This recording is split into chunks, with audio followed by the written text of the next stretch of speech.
Earlier this year, the government announced its new energy security strategy, set to accelerate sustainable energy and tackle the significant rises in fuel and energy prices. But will this be enough?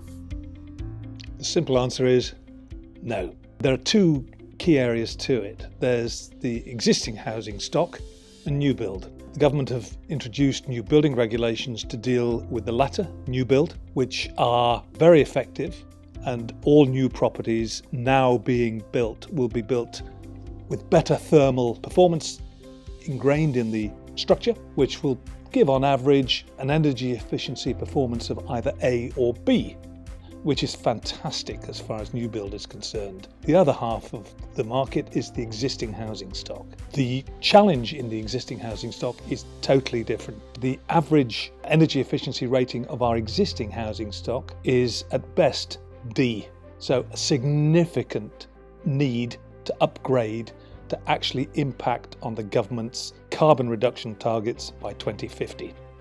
We often hear about Britain's housing stock being the leakiest in Europe. Is this true, and why is that? It's absolutely true. The key reason is that the United Kingdom housing stock is the oldest in Europe. Given modern methods of construction and all the rest of it, then technologically they are incredibly inefficient. Interestingly, EDF have done a study in partnership with the property data platform Sprift, analysed 21 million homes in England and Wales and found that 58% of them had an insulation age of 1976 or older. So in other words, built to the standards that were in the market in 1976. The insulation of poorly insulated homes isn't new, but it's being exacerbated by the current financial situation and homeowners seeing their rising energy costs and anticipating further rising energy costs in October, could well be in a position where they're forced to choose between heating and eating, which is, in our modern society, totally unacceptable in my opinion. Is saving energy as important as generating energy? If anything, it's more important. The less energy we need, the less energy we need to produce, which quite obviously in the current circumstances is of critical importance. How will better insulated homes help homeowners and the government's net zero targets? Firstly, obviously the government has got one hell of a challenge in achieving its 2050 net zero challenge. So any saving in energy consumption in the home will go towards those overall carbon targets.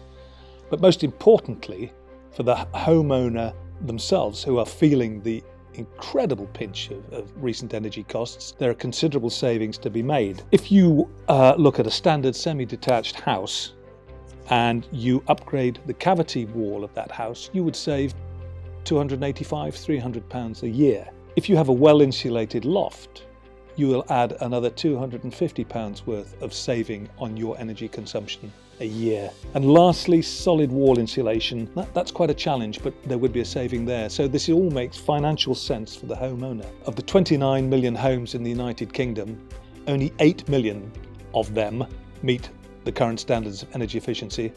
So there are 21 million homes that need to be brought up to standard, and that is a massive, massive challenge.